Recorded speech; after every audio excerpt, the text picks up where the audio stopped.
কুমিল্লার হোমনা থানা থেকে উঠে এসেছে এক ভয়ঙ্কর ও প্রশ্নবিদ্ধ ঘটনা। পুলিশি হেফাজতেই এক নারী আসামির ঝুলন্ত মরদেহ উদ্ধার, যা নিয়ে এলাকায় সৃষ্টি হয়েছে তীব্র চাঞ্চল্য। ভোর 5:30টার দিকে হোমনা থানার একটি কক্ষ থেকে উদ্ধার করা হয় ববিতা খাতুন নামের ওই নারীর মরদেহ। পুলিশ জানায় তিনি ছিলেন থানার হেফাজতে থাকা একজন নারী আসামি।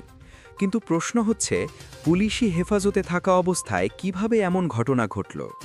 পুলিশ সূত্রে জানা যায়, গতকাল দুপুরে পারিবারিক কলহের জেরে ববিতা খাতুন তার সতীন এবং সতীনের মাত্র 10 বছর বয়সী ছেলেকে ধারালো অস্ত্র দিয়ে কুপিয়ে গুরুতর আহত করেন।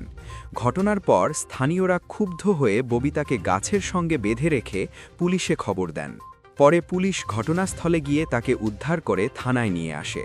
তার বিরুদ্ধে মামলা দায়ের করা হয় এবং থানার নারী হেফাজতে আরও 2 নারী বন্দীর সঙ্গে রাখা হয় ববিতাকে।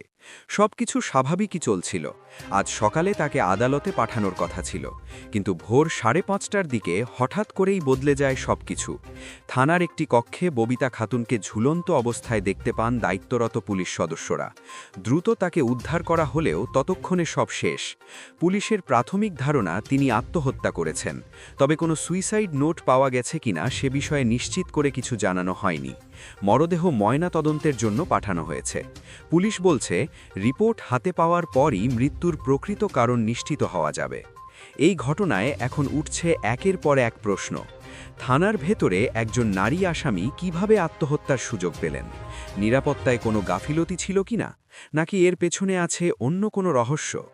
এ ঘটনায় তদন্ত শুরু হয়েছে বলে জানিয়েছে পুলিশ প্রশাসন। ঊর্ধ্বতন কর্তৃপক্ষ বিষয়টি গুরুত্বের সঙ্গে দেখছে। এই ঘটনাটি নিয়ে আপনার মতামত কি? পুলিশি হেফাজতে এমন মৃত্যুর দায় কার? কমেন্টে আপনার মতামত জানান। ভিডিওটি গুরুত্বপূর্ণ মনে হলে লাইক দিন, শেয়ার করুন।